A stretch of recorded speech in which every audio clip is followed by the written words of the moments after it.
Hi, hello, ನಮಸ್ಕಾರ ಎಲ್ಲರಿಗೂ. ನಾನು ಲಾಸ್ಟ್ ವಿಡಿಯೋದಲ್ಲಿ FTA 2011ರ ಕ್ವೆಶ್ಚನ್ ಪೇಪರ್‌ನ ಅನಲೈಸ್ ಮಾಡಿದ್ದೆ. 1ರಿಂದ 20 ಕ್ವೆಶ್ಚನ್ ನಿನ್ನೆ ಲಾಸ್ಟ್ ವಿಡಿಯೋದಲ್ಲಿ ಮಾಡಿದ್ದೆ. ಇವತ್ತೇನಪ್ಪಾ ಅಂದ್ರೆ 25ನೇ ಕ್ವೆಶ್ಚನ್‌ನಿಂದ 50ನೇ ಕ್ವೆಶ್ಚನ್‌ಗೆ ಡಿಸ್ಕಸ್ ಮಾಡೋಣ ಅಂತ ಬಂದಿದ್ದೇನೆ. ಈ ವಿಡಿಯೋನ ಕೊನೆ ತನಕ ನೋಡಿ. ಈ FTA ಕ್ವೆಶ್ಚನ್‌ನ ನೀವು ಒನ್ ಟೈಮ್ ಓದ್ಕೊಂಡ್ರೆ ನಿಮಗೆ ಮುಂದೆ KA ಎಕ್ಸಾಮ್ ಕಂಡಕ್ಟ್ ಮಾಡ್ತಾರಲ್ಲ ಯೂಸ್‌ಫುಲ್ ಆಗುತ್ತೆ. ಯಾವ ತರ ಎಕ್ಸಾಮ್ ಕೇಳ್ಬೋದು ಅಂತ ನಿಮಗೆ ಗೊತ್ತಾಗುತ್ತೆ. ಆದ ಕಾರಣ ಈ ವಿಡಿಯೋನ ಕೊನೆ ತನಕ ನೋಡಿ. ಈ ವಿಡಿಯೋದಲ್ಲಿ ಕನ್ನಡ ಮತ್ತು ಇಂಗ್ಲಿಷ್ ಎರಡನ್ನ ನಾನು ಇಲ್ಲಿ ತಂದಿದ್ದೀನಿ. ಯಾವುದೇ ಇಂಗ್ಲಿಷ್ ಆಟ ತಂದಿಲ್ಲ. ಏನಪ್ಪಾ ಅಂದ್ರೆ 2011 GK ಪೇಪರ್‌ನ ಇವತ್ತು ನಿನ್ನೆ 25ರ ಮಟ್ಟ ಮಾಡಿದ್ದೆ. ಇವತ್ತು 26ರಿಂದ 20, 30, 50ರವರೆಗೆ ಇವತ್ತು ಡಿಸ್ಕಸ್ ಮಾಡ್ತಾ ಹೋಗೋಣ. ಏನಪ್ಪಾ ಅಂದ್ರೆ ಇವತ್ತು ಏನ್ ಈ FDA ಮತ್ತೆ ಲಾಸ್ಟ್ ಪ್ರಿವಿಯಸ್ ಕ್ವೆಶ್ಚನ್ ಪೇಪರ್ ಓದಿದ್ರೆ ಏನ್ ಇಂಪಾರ್ಟೆಂಟ್ ಅಪ್ಪ ಅಂದ್ರೆ ನಿಮಗೆ ಯಾವ ತರ ಕ್ವೆಶ್ಚನ್ ಕೇಳ್ತಾರೆ ಅಂತ ನಮಗೆ ಇಲ್ಲಿ ಅನಲೈಸ್ ಗೊತ್ತಾಗುತ್ತೆ. ಆದ ಕಾರಣ last previous year question paper ಓದೋದು ತುಂಬಾ ಇಂಪಾರ್ಟೆಂಟ್ ಮತ್ತು ಅನಿವಾರ್ಯ ಆಗಿರುತ್ತೆ. ಮೊದಲನೇ ಕ್ವೆಶ್ಚನ್ ಬಂದ್ಬಿಟ್ಟು when a satellite satisfied to lower orbit what happen to in gravitation force ಅನ್ನು ಸ್ಪೀಡ್ ಕೇಳ್ತಾರೆ. ಏನಪ್ಪಾ ಅಂದ್ರೆ ಸ್ಯಾಟಲೈಟ್ ಲಾಂಚ್ ಮಾಡಿದಾಗ ಗ್ರಾವಿಟೇಷನ್ ಪವರ್ ಮತ್ತೆ ಸ್ಪೀಡ್ ಯಾವ ತರ ಆಗುತ್ತೆ ಅಂತ ಕೇಳಿದ್ದಾರೆ ಆಯ್ತಾ. ಮೊದಲನೇ ಬಂದ್ಬಿಟ್ಟು gravitation force increase and speed increase ಅಂತ ಕೇಳಿದ್ದಾರೆ. ಅದಾದ್ಮೇಲೆ gravitation force increase and speed decrease, gravitation force decrease and speed increase ಅಂತ, ಮತ್ತೆ gravitation force decrease and speed decrease ಅಂತ ಕೇಳಿದ್ದಾರೆ. ಆಪ್ಷನ್ ಕರೆಕ್ಟ್ ಬಂದ್ಬಿಟ್ಟು ಒಂದೇದು. ಯಾವಾಗಪ್ಪ ಅಂದ್ರೆ ಸ್ಯಾಟಲೈಟ್ ಲಾಂಚ್ ಮಾಡಿದಾಗ ಗ್ರಾವಿಟೇಷನ್ ಫೋರ್ಸ್ ಇನ್ಕ್ರೀಸ್ ಆಗುತ್ತೆ ಮತ್ತೆ ಸ್ಪೀಡ್ ಕೂಡ ಇನ್ಕ್ರೀಸ್ ಆಗುತ್ತೆ. ಆದ ಕಾರಣ ಸ್ಯಾಟಲೈಟ್ ಸ್ಪೀಡ್ ಆಗಿ ಲಾಂಚ್ ಆಗುತ್ತೆ. ಯಾಕೆ ಇದು ಕರೆಕ್ಟ್ ಆನ್ಸರ್ ಅಂದ್ರೆ when satellite move to lower orbit it comes closer to earth ಅಂತ ಕೇಳಿದ್ರೆ ಆತಪ್ಪ ಸ್ಯಾಟಲೈಟ್ ಇಂದ ಮೂವ್ ಆದಾಗೆ ಇದು ಕ್ಲೋಸರ್ ಟು ಅರ್ತ್ ಆದಾಗೆ, ಆದ ಕಾರಣ ಇನ್ಕ್ರೀಸ್ ಸ್ಪೀಡ್ ಆಗುತ್ತೆ ಮತ್ತೆ ಫೋರ್ಸ್ ಸ್ಪೀಡ್ ಆಗುತ್ತೆ ಮತ್ತೆ ಇನ್ಕ್ರೀಸ್ ಕೂಡ ಸ್ಪೀಡ್ ಆಗುತ್ತೆ. ನಾವು ಇಲ್ಲಿ ನೋಡ್ತಾ ಹೋಗ್ಬೋದು.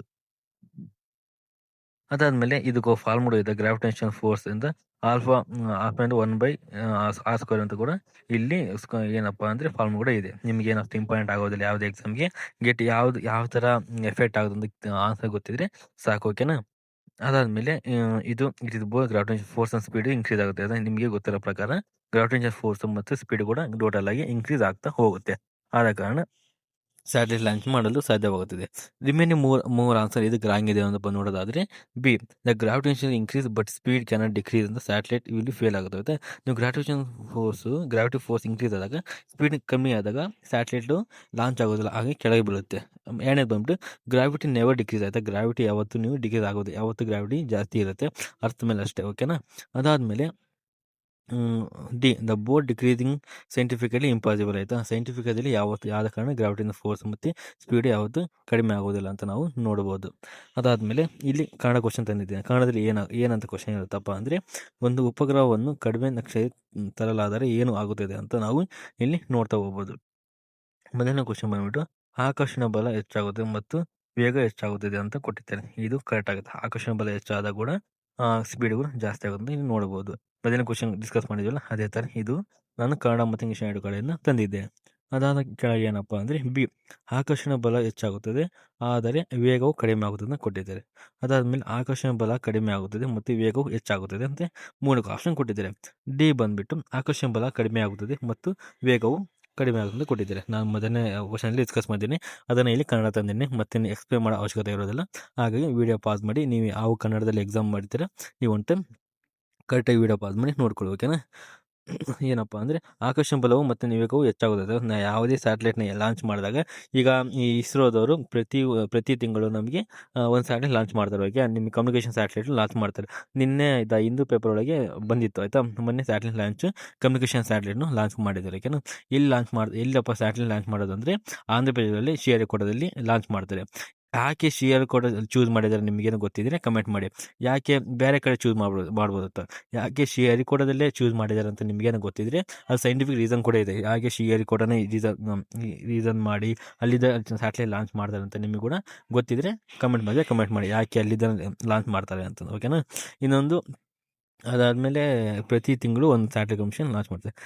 ನೆಕ್ಸ್ಟ್ ಕ್ವಶನ್ ಹೋಗೋಣ. ಎರಡನೇ ಕ್ವಶನ್ ಬಂದ್ಬಿಟ್ಟು ಏನಪ್ಪ ಅಂದರೆ 20ನೇ question the most important factor of the development of the thunder storm ಅಂತ ಕೇಳಿದ್ರೆ ಆಯ್ತಾ.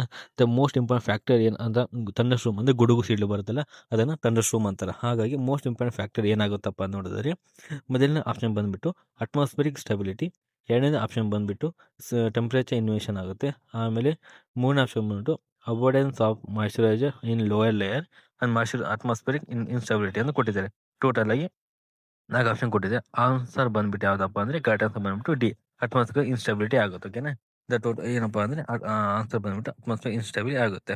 ಇದಕ್ಕೆ ಈಗ ಯಾಕೆ ಆನ್ಸರ್ ಕರೆಕ್ಟ್ ಅಂತ ನೋಡೋದಾದ್ರೆ ಎಕ್ಸ್ಪ್ಲನೇಷನ್ ಕೂಡ ಇಲ್ಲಿ ಕೊಟ್ಟಿದ್ದೇನೆ. ಯಾಕಪ್ಪ ಏನಪ್ಪಾ ಅಂದ್ರೆ thunderstorm required strong upward movement of ಏನಂದ್ರೆ ಏನಪ್ಪ ಥಂಡರ್ಸ್ಟೋರ್ಮ್ ರಿಕ್ವೈರ್ಡ್ ಅಂದ್ರೆ ಅದು ಜಾಸ್ತಿ ರಿಕ್ವೈರ್ಡ್ ಮಾಡ್ತೇನಪ್ಪ ಅಪ್ವರ್ಡ್ ಮೂವ್ಮೆಂಟ್ ಆಫ್ ಏರ್ನ ಜಾಸ್ತಿ ರಿಕ್ವೈರ್ಡ್ ಮಾಡುತ್ತೆ. ಹಾಗಾಗಿ ಇದು ಕರೆಕ್ಟ್ ಆನ್ಸರ್ ನಾವು ನೋಡಬಹುದು. ನೆಕ್ಸ್ಟ್ ಏನಪ್ಪ the possible only when in atmospheric unstable ಆದಾಗ, ದ ಪಾಸಿಬಲ್ ಅಟ್ಮಾಸ್ಫಿಯರಿಕ್ ಅನ್ಸ್ಟೇಬಲ್ ಆದಾಗ ಇದು ಪಾಸಿಬಲ್ ಆಗುತ್ತೆ.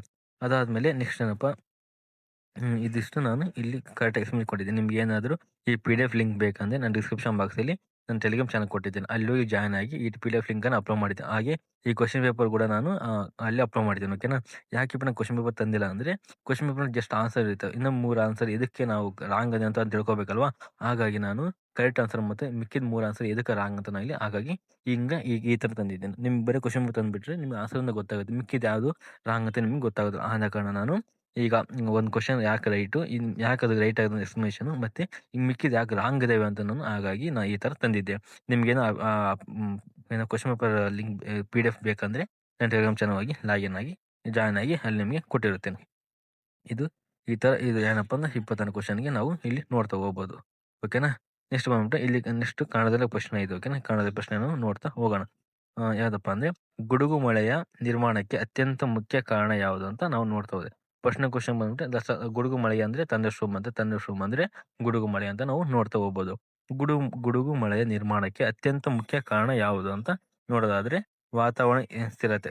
ವಾತಾವರಣ ಸ್ಥಿರತೆ ಅಂದ್ರೆ ಗುಡುಗು ಮಳೆ ಬರುತ್ತಾ? ಇಲ್ಲ. ಅಂದರೆ ತಾಪಮಾನ ಇನ್ವೇಜನ್ ಆದ ಬರುತ್ತಾ? ಇಲ್ಲ. ಕೆಳಪುರದಲ್ಲಿ ತೇವಾಂಶ ಆದ ಬರುತ್ತಾ? ಇಲ್ಲ. ಯಾವುದು ಬರುತ್ತಪ್ಪ ಅಂದ್ರೆ ವಾತಾವರಣ ಅಸ್ಥಿರವಾದಾಗ ಗುಡುಗು ಮಳೆ ನಿರ್ಮಾಣಕ್ಕೆ ಅತ್ಯಂತ ಪ್ರಮುಖ ಕಾರಣ ಅಂತ ನಾವು ನೋಡ್ತಾ ಹೋಗ್ಬೋದು. ಯಾಕೆ ಸರಿ ಅಂತ ನಾವು ಅಲ್ಲಿ ಕೂಡ ನೋಡಿದ್ದೇವೆ. ಓಕೆನಾ, ನೆಕ್ಸ್ಟ್ ಬಂದ್ಬಿಟ್ಟು 21ನೇ ಕ್ವಶನ್ ನೋಡ್ತಾ ಹೋಗೋಣ. Which instrument use to measure the velocity of the wind? ಅಂದ್ರೆ ವಿಂಡ್ ಅಂದ್ರೆ ಗಾಳಿ. ವೆಲಸಿಟಿ ಆಫ್ ದ ವಿಂಡ್ ಅನ್ನು ಎದರಿಂದ ಮೆಜರ್ ಮಾಡ್ತೀವಿ ಅಂತ ನೋಡೋದಾದ್ರೆ ಇದು ಆಲ್ಮೋಸ್ಟ್ ಕೇವಲ ಎಕ್ಸಾಮ್ ಆಗಿ ಇದು ಕೇಳ್ತಾರೆ ಆಯ್ತಾ. ಏನಪ್ಪಾ ಅಂದ್ರೆ ದ ಥರ್ಮೋಮೀಟರ್ನ ಮೆಜರ್ ಮಾಡ್ತೀವ, ಆ್ಯನೋಮೀಟರ್ ಮೆಜರ್ ಮಾಡ್ತೀವ, ಬಾರೋಮೀಟರ್ ಮೆಜರ್ ಮಾಡ್ತೀವ, ಜಿಯೋಮೀಟರ್ನ ಮೆಜರ್ ಮಾಡ್ತೀವಿ ಅಂತ ಕೇಳಿದರೆ ಏನಪ್ಪ ಆ್ಯನೋಮೀಟರ್ ಇಂದ ವೆಲಸಿಟಿ ಆಫ್ ವಿಂಡ್ನ ಮೆಜರ್ ಮಾಡ್ತೀವಿ. ಓಕೆನಾ, ಇದು ನಿಮ್ಗೆ ತಿಳ್ಕೊಂಡಿರೋ ಮಿಕ್ಕಿದ್ದು ACB ಯಾವುದನ್ನ ಮೆಜರ್ ಮಾಡ್ತೀವಿ ಅಂತ ಕೆಳಗೆ ನೋಡ್ತಾ ಹೋಗೋಣ. ಇಲ್ಲಿ anemometer specially design to measure in the wind. Anemometer ಅದಕ್ಕಾಗಿ ವೆಲಸಿಟಿ ಆಫ್ ದ ವಿಂಡ್ನ ವಿಂಡ್ನ ಮೆಜರ್ ಮಾಡಬೇಕಂದ್ರೆ ತಯಾರು ಮಾಡಿದ್ದಾರೆ. ಮಿಕ್ಕಿದ್ದು ಥರ್ಮೋಮೀಟರ್ ಥರ್ಮೋಮೀಟರ್ ಯಾಕೆ ಯೂಸಪ್ಪ? ಟೆಂಪ್ರೇಚರ್ನ ಮೆಜರ್ ಮಾಡೋಕ್ಕೆ ಯೂಸ್ ಮಾಡಿದೆ ಥರ್ಮೋಮೀಟರ್. ಓಕೆನಾ, ನಿಮಗೆ ಎಲ್ಲ ಗೊತ್ತಿರಬೇಕು ಯಾಕೆ ಮಿಕ್ಕಿ ಥರ್ಮೋಮೀಟರು ಬಯೋಮೀಟರ್ ಎದಕ್ಕೆ ಯೂಸ್ ಮಾಡ್ತಾರೆ ಅಂತಂದು. ಆಮೇಲೆ ನ್ಯಾನೋಮೀಟರ್ನ ವಿಂಡ್ ಸ್ಪೀಡ್ನ ಮೆಜರ್ ಮಾಡೋಕ್ಕೆ ಯೂಸ್ ಮಾಡ್ತಾರೆ. ಅದಾದಮೇಲೆ ಆಮೇಲೆ ಏನಪ್ಪ ಥರ್ಮೋಮೀಟರ್ನ ಟೆಂಪ್ರೇಚರ್ ಮೆಜರ್ ಮಾಡೋಕ್ಕೆ ಯೂಸ್ ಮಾಡ್ತಾರೆ. ಆಮೇಲೆ ಬಾರೋಮೀಟರ್ನ ಏರ್ ಪ್ರೆಷರ್ನ ಮೆಜರ್ ಮಾಡೋಕ್ಕೆ ಯೂಸ್ ಮಾಡ್ತಾರೆ. ಆಮೇಲೆ ಹೈಡ್ರೋಮೀಟರ್ನ ಎದಕ್ಕೆ ಯೂಸ್ ಮಾಡ್ತಾರಪ್ಪ ಅಂದ್ರೆ ಹ್ಯುಮಿಡಿಟಿಗೆ ಯೂಸ್ ಮಾಡ್ತಾರೆ. ಇವು 4 ನೋಡಿ, ಇಲ್ಲಿ ಒಂದು ಕ್ವಶನ್ ಒಳಗೆ 4 ಆನ್ಸರ್ ನಾವು ನೋಡ್ತಾ ಹೋಗ್ಬೋದು. ಹಾಗಾಗಿ ನಾನು ಹೇಗೆ ಈಗ ತಂದಿದೆ. ನಿಮ್ಗೇನು ಯೂಸ್ಫುಲ್ ಆಗಿದೆ ನನ್ನ ಚಾನಲ್ನ ಒನ್ ಟೈಮ್ ಸಬ್ಸ್ಕ್ರೈಬ್ ಮಾಡ್ಕೊಳ್ಳಿ. ಹಾಗೆ ಇದೇ ಥರ ಸಪೋರ್ಟ್ ಮಾಡ್ತಾ ಇರಿ. ಓಕೆನಾ, ನಿಮಗೆ ತಿಳ್ಕೊಂಡಿರೋ ಥರ್ಮೋಮೀಟರ್ ಎದಕ್ಕೆ ಯೂಸ್ ಮಾಡ್ತಾರೆ, ಬಾರೋಮೀಟರ್ ಎದಕ್ಕೆ ಯೂಸ್ ಮಾಡ್ತಾರೆ ಅಂತ. ಓಕೆನಾ, ನೆಕ್ಸ್ಟ್ ಕನ್ನಡದಲ್ಲಿ ಹೇಳ್ತಾ ಹೋಗ್ತೀನಿ. ಗಾಳಿ ವೇಗವನ್ನು ಅಳೆಯಲು ಸಾಧನ ಯಾವುದು ಅಂತ ನಾವು ನೋಡ್ತಾ ಹೋದ್ರೆ ಆ್ಯನೋಮೀಟರ್ನ ಗಾಳಿ ವೇಗವನ್ನು ಮೆಜರ್ ಮಾಡೋಕ್ಕೆ ಯೂಸ್ ಮಾಡ್ತಾರೆ ಅಂತ ನಾವು ನೋಡ್ತಾ ಹೋಗ್ಬೋದು. ಇದು ಕನ್ನಡದಲ್ಲಿ ಕ್ವಶನ್ ಈ ಥರ ಕೇಳ್ತಾರೆ ಆಯ್ತಾ. ನಿಮಗೆ ನಾನು ಇಂಗ್ಲೀಷಲ್ಲಿ ಇಂಗ್ಲೀಷ್ ಕ್ವಶನ್ ಓದಿದ್ರೆ ಕನ್ನಡದಲ್ಲಿ ನಿಮಗೆ ಎಕ್ಸ್ಪ್ಲೇನ್ ಮಾಡ್ತಾ ಇದ್ದೀನಿ. ನಿಮಗೆ ಅರ್ಥ ಆಗುತ್ತೆ ಅಂತ ಅಂದ್ಕೊಂಡಿದ್ದೀನಿ. ಅರ್ಥ ಆದರೆ ನನ್ನ ಚಾನಲ್ನ ಸಬ್ಸ್ಕ್ರೈಬ್ ಮಾಡಿ ಸ್ವಲ್ಪ ಸಪೋರ್ಟ್ ಮಾಡ್ತಾ ಇರಿ. ನನಗೆ ಇದೇ ಥರ ಮೋಟಿವೇಟ್ ಆಗಿ ನಾನು ಸ್ವಲ್ಪ ಇದೇ ಥರ ವೀಡಿಯೋ ಮಾಡೋಕ್ಕೆ ನಾನು ಇಂಟ್ರೆಸ್ಟ್ ತೋರಿಸ್ತಾ ಹೋಗ್ತೀನಿ. ನಾನು ಕನ್ನಡದಲ್ಲಿ ಎಕ್ಸ್ಪ್ಲೇನ್ ಮಾಡಿದ್ದೀನಿ. ವಾಯು ಒತ್ತಡಕ್ಕೆ ಅಳೆಯುತ್ತದೆ, ತೇವಾಂಶನೂ ಅಳೆಯುತ್ತದೆ ಅಂತಲೂ ಕೆಳಗೆ ಹೇಳಿದ್ದೆ. ನೆಕ್ಸ್ಟ್ ಕ್ವಶನ್ ಬಂದ್ಬಿಟ್ಟು ಏನಪ್ಪ ಅಂದರೆ 28ನೇ ಕ್ವಶನ್. 28ನೇ ಕ್ವಶನ್ ಏನಪ್ಪ ಅಂದ್ರೆ which state of the largest produce of the ಮಜಾ ಇನ್ ಇಂಡಿಯಾ ಅಂತ. ಮಜಾ ಅಂದರೆ ಏನಪ್ಪ? ಮಜಾ ಅಂದರೆ ನಿಮ್ಗೆ ಗೊತ್ತಿದೆ ಕಮೆಂಟ್ ಮಾಡಿ. ಮಜಾ ಏನು ಹೇಳ್ತಾ ಅಂದರೆ ಮಜಾ ಅಂದರೆ ಜೋಳನ ಯಾವ ಲಾರ್ಜೆಸ್ಟ್ ಇದು ಕರ್ನಾಟಕ ಇಂಡಿಯಾ ಒಳಗೆ ಲಾರ್ಜೆಸ್ಟ್ ಸ್ಟೇಟ್ ಯಾವುದು ಜೋಳ ಬೆಳೀತು ಅಂತ ಕೇಳಿದ್ರು. ಅದು 2011. 2025 ಯಾವುದು ಅಂತ ನೀವು ಕಮೆಂಟ್ ಬಾಕ್ಸಲ್ಲಿ ಕಮೆಂಟ್ ಮಾಡಿ. ಇಲ್ಲಿ ಆಪ್ಷನ್ ಪಂಜಾಬು, ಉತ್ತರ ಪ್ರದೇಶ್, ಕೇರಳ, ರಾಜಸ್ಥಾನ ಅಂತ 4 ಆಪ್ಷನ್ ಕೊಟ್ಟಿದ್ದಾರೆ. ಕರೆಕ್ಟ್ ಆಪ್ಷನ್ ಬಂದ್ಬಿಟ್ಟು ಯಾವುದಪ್ಪ ಅಂದರೆ ಉತ್ತರ ಪ್ರದೇಶ. 2011ರಲ್ಲಿ ಜೋಳವನ್ನು ಅತಿ ಹೆಚ್ಚಾಗಿ ಬೆಳೀತಿದ್ದಾರೆ ಅಂತ ನಾವು ಇಲ್ಲಿ ನೋಡ್ತಾ ಹೋಗ್ಬೋದು. ಓಕೆನಾ, ಇದು highest area of the produce by the ಮಜಾ ಎಂದು ಜೋಳವನ್ನು 2011ರಲ್ಲಿ ಜಾಸ್ತಿ ಬೆಳೆಯುತ್ತಿದ್ದಾರೆ ಅಂತ ನಾವು ಇಲ್ಲಿ ನೋಡ್ತಾ ಹೋಗ್ತಾ ಇದ್ದೀವಿ. ಅದಾದಮೇಲೆ ಪಂಜಾಬು ಕೇರಳ, ರಾಜಸ್ಥಾನ್ ಇವು 3 ಯಾವ್ದಕ್ಕೆ ಫೇಮಸ್ಸು? ಯಾವ ಪ್ರೊಡಕ್ಷನ್ ಮಾಡುತ್ತೆ? ಯಾವ ಪ್ರೊಡಕ್ಷನ್ ಮಾಡುತ್ತೆ? ಅದು ಅಕ್ಕಿನ, ಜೋಳನ ಅಂತ ಇಲ್ಲಿ ನೋಡ್ತಾ ಹೋಗೋಣ. ಅದು ಯಾಕೆ? Punjab focus on wheat and rice ಅಂದ್ರೆ ಪಂಜಾಬ್ ಗೋಧಿ ಮತ್ತು ರೈಸ್‌ನ ಜಾಸ್ತಿ ಬೆಳೆಯಕ್ಕೆ ಫೋಕಸ್ ಮಾಡುತ್ತೆ. ಅದಾದ್ಮೇಲೆ Kerala focus on plantation of crop ಅಂದ್ರೆ ಕೇರಳ ಪ್ಲಾಂಟೇಶನ್ ಫೋಕಸ್ ಜಾಸ್ತಿ ಮಾಡುತ್ತೆ. ಹಾಗಾಗಿ ಅದು ಫೇಮಸ್. ರಾಜಸ್ಥಾನ ಏರೈಡ್ ರಾಜಸ್ಥಾನ ಯಾವುದಕ್ಕೂ ಬರೋದಿಲ್ಲ. ಅಲ್ಲಿ ಜಾಸ್ತಿ ಮರುಭೂಮಿ ಇರೋದ್ರಿಂದ ಜಾಸ್ತಿ ಅಲ್ಲಿ ಏನು ಬೆಳೆಯುವುದಿಲ್ಲ. ಓಕೆನಾ? ಇದು ಕನ್ನಡದಲ್ಲಿ ನಾನು ಎಕ್ಸ್ಪ್ಲೇನ್ ಮಾಡಿದೆ. ಓಕೆ. ನೆಕ್ಸ್ಟ್ ಬಂದ್ಬಿಟ್ಟು Konkan railway connects which 2 place. Konkan railway ನಮ್ಮ ಇಡೀ ಭಾರತದಲ್ಲಿ ಮೊದಲನೇ ರೈಲ್ವೆ ಎಲ್ಲಪ್ಪ ಬ್ರಿಟಿಷ್ ಕಾಲದಲ್ಲಿ ಬಂದಿದ್ದು ಅಂದ್ರೆ ಕೊಂಕಣ ರೈಲ್ವೆ. ಕೊಂಕಣ ರೈಲ್ವೆ ನಾವು ಅಲ್ಲಿಂದ ಮೊದಲನೇ ಕೊಂಕಣ ಸ್ಟಾರ್ಟ್ ಆಗಿದೆ ಕೊಂಕಣ ರೈಲ್ವೆ.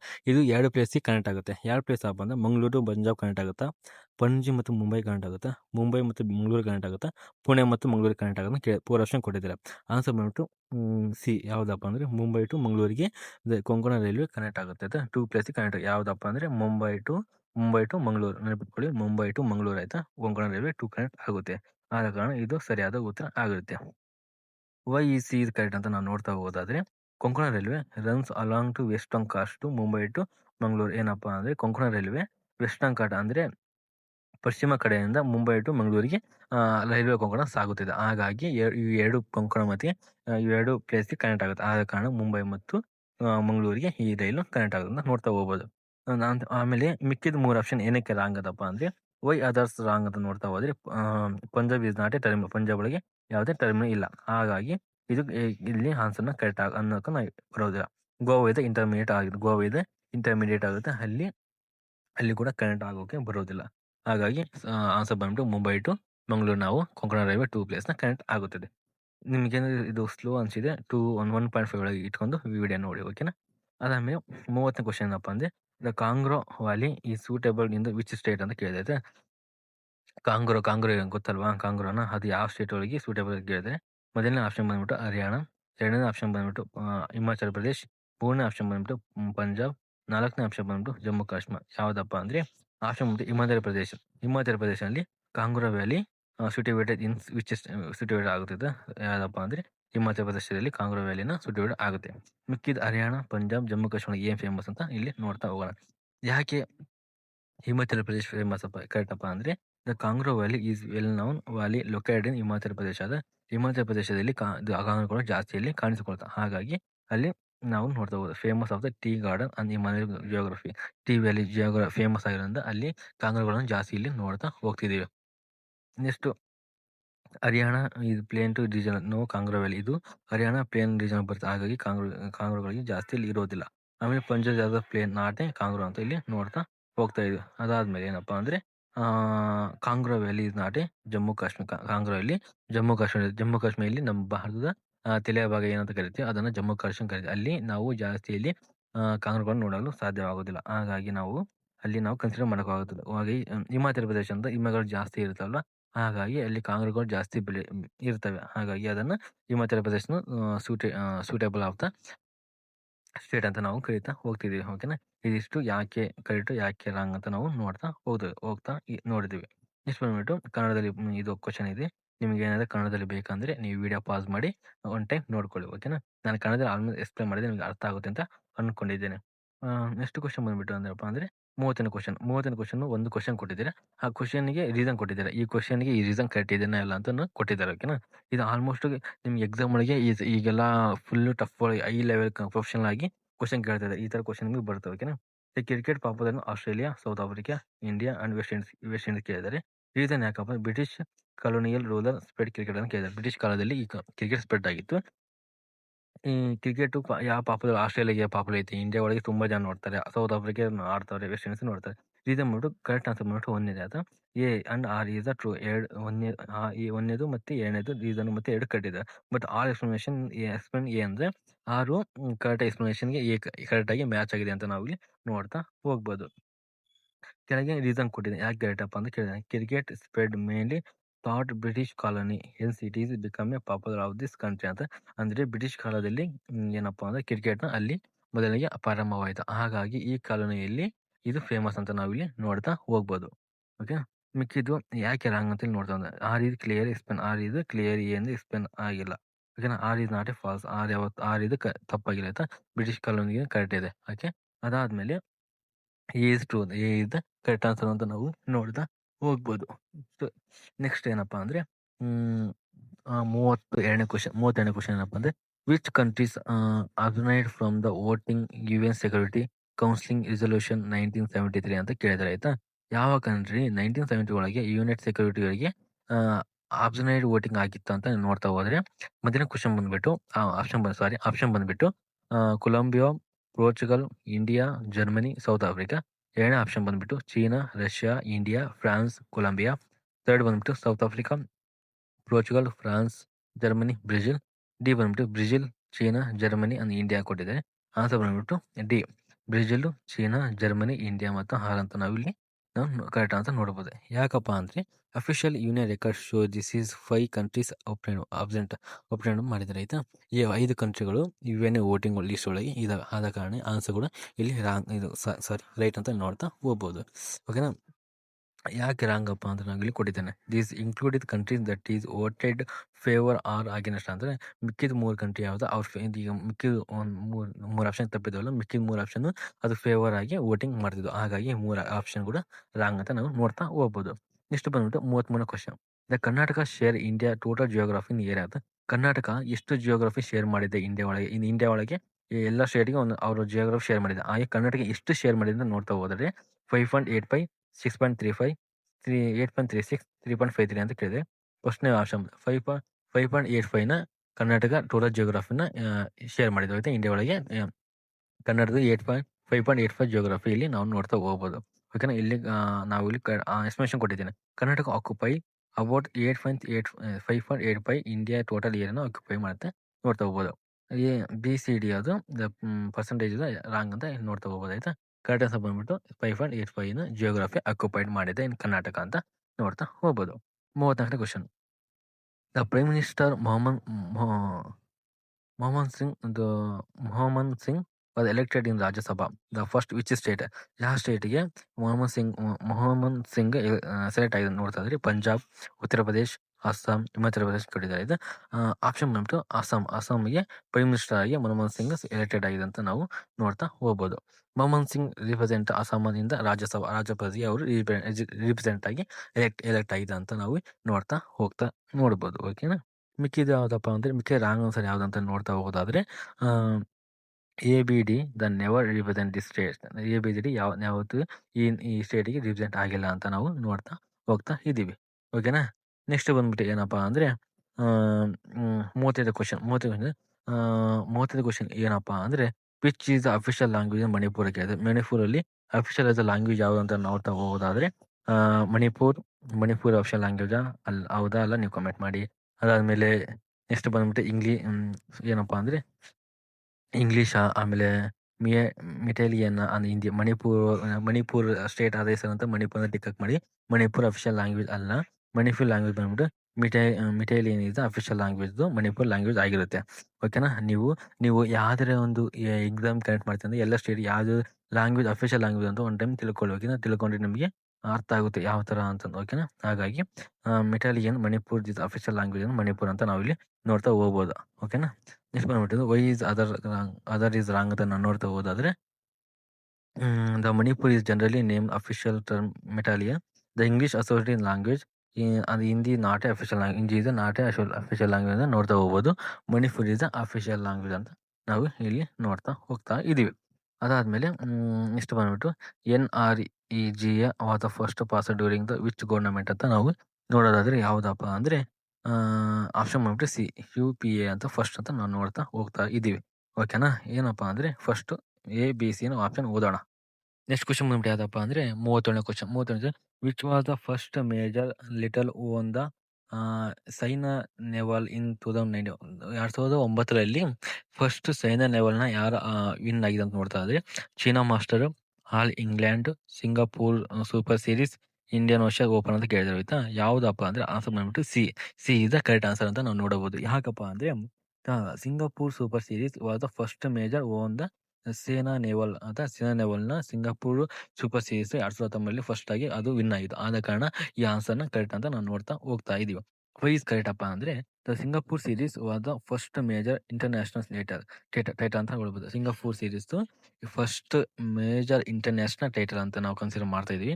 ಹಾಗಾಗಿ 2019ರಲ್ಲಿ ಸಿಂಗಾಪುರ್ ಸೂಪರ್ ಸೀರೀಸ್ ಇಲ್ಲಿ ಸೇನೆ ಲೆವೆಲ್‌ನ ವಿನ್ ಆಯ್ತು ಅಂತ ನಾವು ನೋಡ್ತಾ ಹೋಗ್ತಾ ಇದೀವಿ. ಓಕೆ. ಈ ವಿಡಿಯೋ ತುಂಬಾ ಲಾಂಗ್ ಆಗ್ತಿದೆ. ಸ್ವಲ್ಪ ಅಡ್ಜಸ್ಟ್ ಮಾಡ್ಕೊಳ್ಳಿ. 25 ಕ್ವೆಶ್ಚನ್ ಅಲ್ವಾ? ಟೋಟಲ್ ಆಗಿ ಎಕ್ಸ್‌ಪ್ಲೇನ್ ಮಾಡ್ತಾ ಹೋದ್ರೆ ತುಂಬಾ ಲಾಂಗ್ ಆಗುತ್ತೆ. ಹಾಗಾಗಿ ಸ್ವಲ್ಪ ವಿಡಿಯೋನ ಸ್ವಲ್ಪ ಸ್ಕಿಪ್ ಮಾಡದೆ ಕೊನೆ ತನಕ ನೋಡಿ ಗೈಸ್. ಇಷ್ಟೋ ಜನ ನೋಡ್ತಾ ಇದಾರೆ ಅಂದ್ರೆ ನನ್ನ ವಿಡಿಯೋ ಇಷ್ಟ ಆಗಿದೆ ಅಂತ ಅನ್ಕೊಂಡಿದ್ದೀನಿ. ಸೊ ಪ್ಲೀಸ್ ನನ್ನ ಚಾನಲ್ ಸಬ್ಸ್ಕ್ರೈಬ್ ಮಾಡ್ಕೊಳ್ಳಿ. ಅದಾದ್ಮೇಲೆ 38ನೇ ಕ್ವೆಶ್ಚನ್ ಏನಪ್ಪಾ ಅಂದ್ರೆ which temple town pair of the incorrectly match ಅಂತೆ. ಯಾವ ಟೆಂಪಲ್ ಇನ್ಕರೆಕ್ಟ್ ಆಗಿ ಮ್ಯಾಚ್ ಆಗಿದೆ ಅಂತ ನೋಡ್ತಾ ಹೋದ್ರೆ ಮೊದಲನೇ ಬಂದ್ಬಿಟ್ಟು ಎ ಇದು ಮೀನಾಕ್ಷಿ ಟೆಂಪಲ್ ಮಧುರೈ. ಮೀನಾಕ್ಷಿ ಟೆಂಪಲ್ ಮಧುರೈ ಒಳಗೆ ಇದೆನಾ? ನೀವೇನೋ ಕರೆಕ್ಟ್ ಆಗಿ ಓದಿದ್ರೆ ಗೊತ್ತಾಗಿರುತ್ತೆ ಆಯ್ತಾ? ಹಿಸ್ಟ್ರಿ ಓದಿದ್ರೆ ಗೊತ್ತಾಗಿರುತ್ತೆ ಯಾವ ಟೆಂಪಲ್ ಎಲ್ಲಿದೆ ಅಂತಂದು. ಓಕೆ. ನೆಕ್ಸ್ಟ್ ಬಂದ್ಬಿಟ್ಟು ವಿಶ್ವನಾಥ ಟೆಂಪಲ್ ಕಾಶಿ. ಜಗನ್ನಾಥ, ಪೂರಿ ಜಗನ್ನಾಥ ಆಲ್ಮೋಸ್ಟ್ ಎಲ್ಲರಿಗೂ ಗೊತ್ತಿರುತ್ತೆ. ಪೂರಿ ಜಗನ್ನಾಥರ ಬಗ್ಗೆ ಅದ್ರ ಪವಾಡಗಳು ಎಲ್ಲರಿಗೂ ಗೊತ್ತಿರುತ್ತೆ. ಹಾಗಾಗಿ ಅದಿಷ್ಟು ಕರೆಕ್ಟ್ ಇದೆ. 1, 2, 3 ಅಲ್ಲಿ ಕಂಪ್ಲೀಟ್ ಕರೆಕ್ಟ್ ಇದೆ. ಓಕೆನಾ? ವಿಶ್ವನಾಥ ಟೆಂಪಲ್ ಇರೋದು ಕಾಶಿ ಒಳಗೆ, ಮೀನಾಕ್ಷಿ ಟೆಂಪಲ್ ಇರೋದು ಮಧುರೈ ಒಳಗೆ, ಪುರಿ ಜಗನ್ನಾಥ ಇರೋದು ಜಗನ್ನಾಥ ಇದು ಕರೆಕ್ಟ್ ಇದೆ. ಆಮೇಲೆ ವಿಠೋಬಾ ಇದು ಪುಣೆ ಇದು ತಪ್ಪಾಗಿದೆ. ವಿಠೋಬಾ ಟೆಂಪಲ್ ಇರೋದು ಪಾಂಡವಪುರ ಒಳಗೆ ಏನಪ್ಪಾ ಅಂದ್ರೆ ವಿಠೋಬಾ ಟೆಂಪಲ್ ಇದೆ. ಹಾಗಾಗಿ ಇದು ಕರೆಕ್ಟ್ ಆನ್ಸರ್. ಆಮೇಲೆ ಡಿ ಇಸ್ ತಪ್ಪ ಆನ್ಸರ್. ಪುಣೆ ಒಳಗೆ ಇಲ್ಲ. ಏನಪ್ಪಾ ಅಂದ್ರೆ ಪಾಂಡವಪುರ ಒಳಗೆ ವಿಠೋಬಾ ಟೆಂಪಲ್ ಇದೆ. ಓಕೆನಾ? ಆಳೋದು ಕರೆಕ್ಟ್ ಮ್ಯಾಚ್ ಅಂದ್ರೆ ಮಿಕ್ಕಿದ್ದು ಎ ಬಿ ಸಿ ಇದೆ ಕರೆಕ್ಟ್ ಮ್ಯಾಚ್ ಇದಾವೆ. ಡಿ ಒಳಗೆ ತಪ್ಪಿದೆ. ವಿನೋಬಾ ಟೆಂಪಲ್ ಇರೋದು ಎಲ್ಲಪ್ಪ ಅಂದ್ರೆ ನಾವು ಹೇಳ್ದಂಗೆ ಎಲ್ಲಪ್ಪ ಅಂದ್ರೆ ಪಾಂಡವಪುರ ಒಳಗೆ ವಿನೋಬಾ ಟೆಂಪಲ್ ಇದೆ ಅಂತ ನಾವು ನೋಡ್ತಾ ಹೋಗ್ತಿದ್ವಿ. 39ನೇ ಕ್ವಶನ್ ಏನಪ್ಪಾ ಅಂದ್ರೆ in which South Asia countries ಯಾವುದೇ there been elected women heads of government. ಯಾವ ಸೌತ್ ಏಷ್ಯಾ ಒಳಗೆ, ಸೌತ್ ಈಸ್ಟ್ ಏಷ್ಯಾ ಒಳಗೆ ಇಂಡಿಯಾ ಕೂಡ ಬರುತ್ತೆ. ಯಾವ ಸೌತ್ ಈಸ್ಟ್ ಏಷ್ಯಾ ಒಳಗೆ ವುಮೆನ್ ಅಂದ್ರೆ ಯುನಿಯನ್ ಪ್ರೈಮ್ ಮಿನಿಸ್ಟರ್ ಆಗಿದೆ ಅಂತ ಕೇಳಿದ್ರೆ ಆಯ್ತಾ? ವುಮೆನ್ ಯಾವ ಗವರ್ನಮೆಂಟ್ ಒಳಗೆ ಪ್ರೈಮ್ ಮಿನಿಸ್ಟರ್ ಆಗಿದೆ ಅಂತ ನೋಡೋದಾದ್ರೆ first India, Sri Lanka, Bangladesh, Pakistan. India, Sri Lanka, Bangladesh, India, Sri Lanka ಮತ್ತು ಇಂಡಿಯಾ ಓನ್ಲಿ ಅಂತ ಕೇಳಿದ್ರೆ ಆಯ್ತಾ? ಅದು ಆನ್ಸರ್ ಬಂದ್ಬಿಟ್ಟು ಎ. ಇಂಡಿಯಾ ಮತ್ತು ಶ್ರೀಲಂಕಾ ಮತ್ತು ಬಾಂಗ್ಲಾದೇಶ್, ಪಾಕಿಸ್ತಾನ ಒಳಗೆ ವುಮೆನ್ ಪ್ರೈಮ್ ಮಿನಿಸ್ಟರ್ ಆಗಿದೆ ಅಂತ ನಾವು ಇಲ್ಲಿ ನೋಡ್ತಾ ಹೋಗ್ಬೋದು.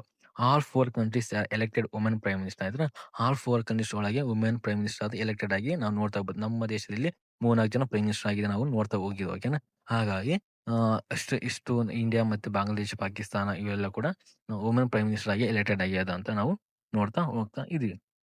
40ನೇ ಕ್ವಶನ್ ಬಂದ್ಬಿಟ್ಟು which of the following is the river country is incorrect ಅಂದ್ರೆ ರಿವರ್ ಯಾವ್ದು ಇನ್ಕರೆಕ್ಟ್ ಆಗಿ ಮ್ಯಾಚ್ ಇದೆ ಅಂತ ಇಲ್ಲಿ ಹೇಳ್ಕೊಟ್ಟಿದ್ದಾರೆ. ಸ್ವಲ್ಪ ಇಂಗ್ಲಿಷ್ ಚೀನಾ ಇಂಗ್ಲಿಷ್ ಓದಕ್ ಬರಲ್ಲ, ಅಡ್ಜಸ್ಟ್ ಮಾಡ್ಕೊಳ್ಳಿ. Yangtze China, Volga Russia, Danube Switzerland, Euphrates Turkey ಅಂತ ಕೇಳಿದ್ರೆ ಆಪ್ಷನ್ ಮಾಡ್ಬಿಟ್ಟು ಸಿ ಇಸ್ ಅದು ಸಿ ಇಸ್ ತಪ್ಪಾಗಿ ಮ್ಯಾಚ್ ಆಗಿದೆ. ರಿವರ್ ಮ್ಯಾಚ್ ಆಗಿದೆ. ಓಕೆನಾ? ಸ್ವಿಟ್ಜರ್ಲ್ಯಾಂಡ್ಗೆ ಅದು ತಪ್ಪಾಗಿ ಮ್ಯಾಚ್ ಇದೆ. ಸ್ವಿಟ್ಜರ್ಲ್ಯಾಂಡ್ಗೆ Danube river does not follow in the thoughts of Switzerland ಕೇಳಿದ್ರೆ ಆಯ್ತಾ? ಧನುಬೆ ರಿವರ್ ಸ್ವಿಟ್ಜರ್ಲ್ಯಾಂಡ್ಗೆ ಮ್ಯಾಚ್ ಆಗಿಲ್ಲ ಅಂತ ನಾವು does not follow in the match ಅಂತ ನಾವು ನೋಡ್ತಾ ಹೋದ್. ಮಿಕ್ಕಿದ ಎ ಬಿ ಮತ್ತೆ ಡಿ ಇದು ಕರೆಕ್ಟ್ ಆಗಿದೆ. ಸಿ ಇಸ್ ತಪ್ಪ ಆನ್ಸರ್ ಅಂತ ನಾವು ನೋಡ್ತಾ ಹೋಗ್ಬೋದು. ಓಕೆನಾ? ಸರಿಯಾದ ಉತ್ತರ ಡ್ಯಾನ್ಬ್ ಸ್ವಿಟ್ಜರ್ಲ್ಯಾಂಡ್ ಅಂತ ನೋಡ್ತಾ ಹೋಗ್ತಾ ಇದೀವಿ. ಅದಾದ್ಮೇಲೆ ನೆಕ್ಸ್ಟ್ ಕ್ವಶನ್ ಬಂದ್ಬಿಟ್ಟು ಏನಪ್ಪ which of the following river country is pair ಅದನ್ನ ಓದಿದ್ವಲ್ಲ ಮತ್ತೆ ಯಾವ್ದಾವ ಅಂತ. ಹಾಗೆ ಡಬಲ್ ಸರಿ ಏನೋ ಕ್ವಶನ್ ಆಗಿದ್ದೀನಿ ಅನ್ಕೊಂಡಿದ್ದೀನಿ. ನೆಕ್ಸ್ಟ್ ಸಾರಿ 41ನೇ ಕ್ವಶನ್ ಓದೋಣ. 41 ಕ್ವಶನ್ ಏನಪ್ಪಾ ಅಂದ್ರೆ which committee studied in the social economic condition of Muslim of India. ಯಾವ ಕಮಿಟಿ ಸೋಷಿಯಲ್ ಎಕನಾಮಿಕ್ ಕಂಡೀಷನ್ಗೆ ಮುಸ್ಲಿಂ ಒಳಗೆ ಕಮಿಟಿ ಇದೆ ಅಂತ ನೋಡೋದಾದ್ರೆ Ranganatha Misra committee, Rajendra Sachar committee, Chinnappa Reddy committee, Somashekhara Rajjan committee ಆ ಕಮಿಟಿ ಅಂತ ಕೇಳ್ತಾ ಇದೆ. ಆಪ್ಷನ್ ಮಾಡ್ಬಿಟ್ಟು B is the committee study of social economic condition of the Muslim of India. India ಒಳಗೆ ಮುಸ್ಲಿಂ ಅವರಿಗೆ ಸೋಷಿಯಲ್ ಎಕನಾಮಿಕ್ ಕಂಡೀಷನ್ಗೆ ಚಿನ್ನಪ್ಪ ರೆಡ್ಡಿ ಕಮಿಟಿ ಇದೆ. ಆ Chinnappa Reddy committee study of the social economic of Muslim of India ಅಂತ ನಾವು ಇಲ್ಲಿ ನೋಡ್ತಾ ಹೋಗ್ಬೋದು.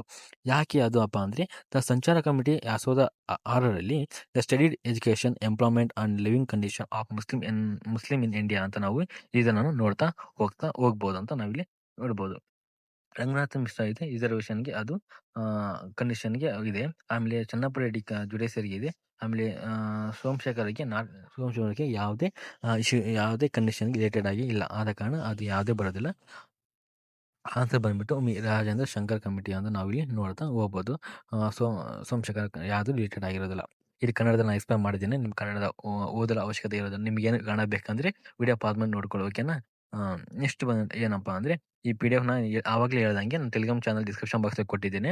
ಅಲ್ಲಿ ಹೋಗಿ ಜಾಯ್ನ್ ಆಗಿ. ಜಾಯ್ನ್ ಆದ್ಮೇಲೆ ನಿಮಗೆ ಈ PDF ಲಿಂಕನ್ನು ಅಲ್ಲಿ ಕೊಟ್ಟಿರುತ್ತೇನೆ. ಮತ್ತೆ 2011 JK ಪೇಪರ್ ಕೂಡ ನಾನು ಅಲ್ಲಿ ಕೊಟ್ಟಿರುತ್ತೇನೆ. ಓಕೆ. ಇಲ್ಲ ಸಂಚಾರ ಸಮಿತಿ ಮುಸ್ಲಿಮರ ಶಿಕ್ಷಣ ಮತ್ತು ಉದ್ಯೋಗ ಸ್ಥಿತಿಯನ್ನು ಅಧ್ಯಯನ ಮಾಡಿಸುತ್ತಾ. ಅಂದರೆ ಸಂಚಾರ ಸಮಿತಿ ಮುಸ್ಲಿಮರ ಶಿಕ್ಷಣ ಮತ್ತು ಉದ್ಯೋಗವನ್ನು ನಾವಿಲ್ಲಿ ನೋಡ್ತಾ ಹೋಗ್ಬೋದು. 42ನೇ ಕ್ವಶನ್ ಏನಪ್ಪಾ ಅಂದರೆ according to the 2011 tiger census ಅಂದರೆ ಟೈಗರ್ನ ಎಣಿಕೆ ಮಾಡುವುದು.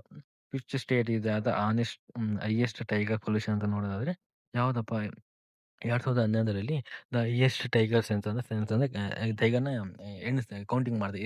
ಯಾವ ಸ್ಟೇಟಲ್ಲಿ ಎಷ್ಟು ಟೈಗರ್ ಇದೆ ಅಂತ ನೋಡೋದಾದ್ರೆ 2011ರಲ್ಲಿ ಮಧ್ಯಪ್ರದೇಶ ಒಳಗೆ ಹೈಯೆಸ್ಟ್ ಟೈಗರ್ ಸೆನ್ಸ್ ಇದೆ. ಹಾಗಾಗಿ ಅದು ಕೂಡ ನಾವು ಕರೆಕ್ಟ್ ಅಂತ ಆನ್ಸರ್ ನೋಡ್ಬೋದು. ಈಗ 2020ರಲ್ಲಿ ಹೈಯೆಸ್ಟ್ ಟೈಗರ್ ಎಲ್ಲಿ ಯಾವ ಸ್ಟೇಟ್ ಇದೆ ಅಂತ ಕಮೆಂಟ್ ಬಾಕ್ಸಲ್ಲಿ ಕಮೆಂಟ್ ಮಾಡಿ. ಓಕೆನಾ. 2011 ಮಧ್ಯಪ್ರದೇಶ ಟಾಪ್ ಇಂದ ಟೈಗರ್ ಸೆನ್ಸ್ ಇನ್ ಇಂಡಿಯಾ. ಈ 2020 ಮೇ ಬಿ ಕರ್ನಾಟಕ ಅನ್ಸುತ್ತೆ. ನನಗೆ ಅನ್ಸೋ ಮಟ್ಟಿಗೆ ಕರ್ನಾಟಕ ಮಧ್ಯಪ್ರದೇಶ ಅನ್ಸುತ್ತೆ. ನೀವು ಒನ್ ಟೈಮ್ ಕಮೆಂಟ್ ಮಾಡಿ ಯಾವ್ದು ಕರೆಕ್ಟ್ ಆನ್ಸರ್ ಅಂತ. ನೀವು ಇಲ್ಲಿ comment box 2020 highest tiger population ಎಲ್ಲಿದೆ ಅಂತ ನೋಡು.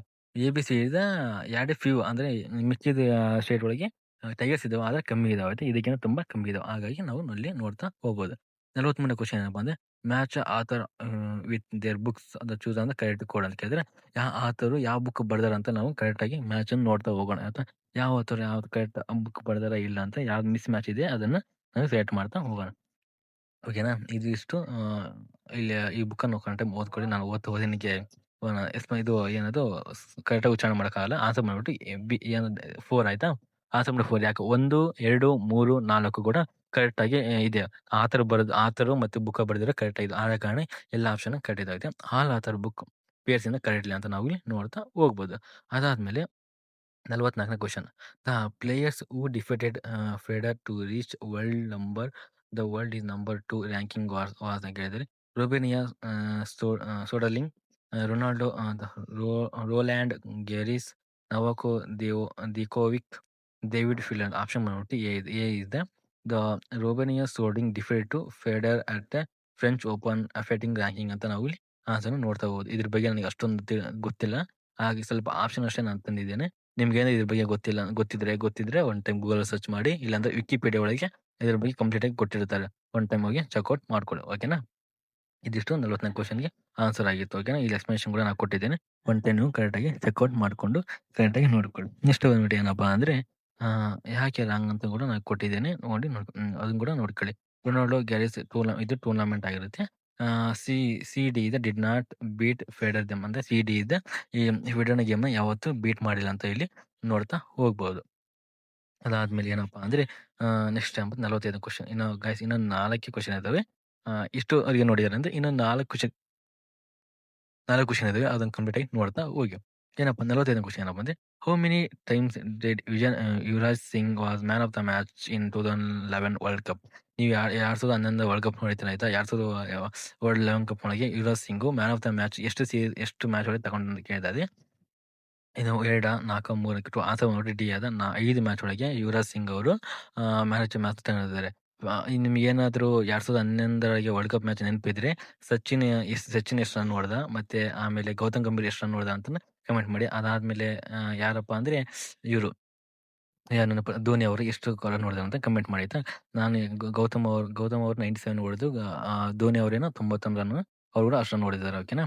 ನೆಕ್ಸ್ಟ್ ಬಂದ್ಬಿಟ್ಟು ಯಾರಪ್ಪ ಅಂದ್ರೆ 46ನೇ ಕ್ವಶನ್ ಯಾವ್ದಪ್ಪ ಅಂದ್ರೆ the Pakistan only Christianity cabinet minister who was assemble of 2011 ಅಂತ ಕೇಳಿದಾರೆ ಆಯ್ತಾ. ನೀವು ಇದೊಂದು ಹೇಳ್ಬೇಕಾಯ್ತಾ. ನಿಮಗೆ ನ್ಯೂಸ್ ಪೇಪರ್ ಓದಿ ನಿಮಗೆ ಸ್ಪೋರ್ಟ್ಸ್ ಬಗ್ಗೆನೇ ಕೇಳ್ತಾರೆ, ಎಕಾನಮಿ ಬಗ್ಗೆನೇ ಕೇಳ್ತಾರೆ. ನ್ಯೂಸ್ ಪೇಪರ್ ಓದೋದ್ರಿಂದ ತುಂಬಾ ಯೂಸ್ಫುಲ್ ಇದೆ. ಹಾಗಾಗಿ ನ್ಯೂಸ್ ಪೇಪರ್ ಕರೆಕ್ಟಾಗಿ ಓದಿ. ಏನಪ್ಪ Pakistan only Christian cabinet minister who is the assigned ಬಂತು 2011ರಲ್ಲಿ ಪಾಕಿಸ್ತಾನ ಕ್ಯಾಬಿನೆಟ್ ಕಮಿಷನ್ ಯಾರು ಅಸೈನ್ ಮಾಡಿತ್ತಪ್ಪ ಅಂದ್ರೆ ಶಾಹಬಾಜ್ ಭಟ್ಟಿ ಅವನ ಅಸೈನ್ ಮಾಡಿತ್ತು ಆಯ್ತಾ. ಪಾಕಿಸ್ತಾನ ಅವ್ರನ್ನ ಅಸೈನ್ ಮಾಡಿತ್ತು. ಓಕೆ. ಇದು A is the correct answer ನೋಡಬಹುದು. ವೈ ಇಸ್ ಕರೆಕ್ಟ್ ಅಂತ ನೋಡೋದಾದ್ರೆ the Shahbaz Bhatti minority affairs minister was assassinated in 2011 ಒಳಗೆ Shahbaz Bhatti minority affairs minister ಆಗಿ ಅಪಾಯಿಂಟ್ ಆಗಿ ಮಾಡ್ತಾರೆ. ಓಕೆ. ನಿಮಗೆ ನಾವು ಔಟ್ ಆಫ್ ಕಂಟ್ರಿ ಒಳಗೆ ನಿಮಗೆ ಕ್ವಶನ್ಗಳು ಕೇಳ್ತಾ ಇದೆ. ನಾಟ್ ಓನ್ಲಿ ಇಂಡಿಯಾ ಅಂತ ನಾವು ನೋಡ್ತಾ ಹೋಗಲ್ಲ. ನ್ಯೂಸ್ ಪೇಪರ್ ಓದಿದ್ರೆ ನಿಮ್ಗೆಲ್ಲ ಇಲ್ಲಿ ಆನ್ಸರ್ ಗೊತ್ತಾಗುತ್ತೆ. ಆದ ಕಾರಣ ನ್ಯೂಸ್ ಪೇಪರ್ ಓದೋದು ತುಂಬಾ ಅವಶ್ಯಕತೆ ಅಂತ ನಾವಿಲ್ಲಿ ಹೇಳ್ತಾ ಹೋಗ್ಬೋದು. ಯಾವ ರಾಂಗ್ ಅಂತ ಇಲ್ಲಿ ಕೆಳಗೆ ಕೊಟ್ಟಿದ್ದೇನೆ. ಒನ್ ಟೈಮ್ ನೋಡ್ಕೊಳ್ಳಿ. ನನಗೆ ತುಂಬಾ ಸಾಕಾಗ್ಬಿಡ್ತು ಎಲ್ಲ ಓದೋದಕ್ಕೆ. 47 ಕ್ವಶನ್ ಏನಪ್ಪಾ ಅಂದ್ರೆ according to the NIA the Lashkar e Taiba was the recruiting youth for each of India state ಯಾವ ಸ್ಟೇಟ್ ಒಳಗೆ ಇನ್ ಇಂಡಿಯಾ ಇಂಡಿಯಾ ಸ್ಟೇಟ್ ಒಳಗೆ NIS ಶೇಖರ್ ಪ್ರೈವೇಟ್ ರಿಕಾರ್ಡಿಂಗ್ ಯೂಸ್ ನೋಡೋದಾದ್ರೆ ಆನ್ಸರ್ ಬಂದ್ಬಿಟ್ಟು ಆಪ್ಷನ್ ಬಂದ್ಬಿಟ್ಟು ವೆಸ್ಟ್ ಬೆಂಗಾಲ್, ಆಂಧ್ರ ಪ್ರದೇಶ್, ಉತ್ತರ ಪ್ರದೇಶ್, ಕೇರಳ ಅಂತ ಕೊಟ್ಟಿದ್ದಾರೆ. ಆನ್ಸರ್ ಬಂದ್ಬಿಟ್ಟು ಯಾವುದಪ್ಪ ಕೇರಳ ಅಂತ ನಾವು ನೋಡ್ತಾ ಹೋಗ್ಬೋದು.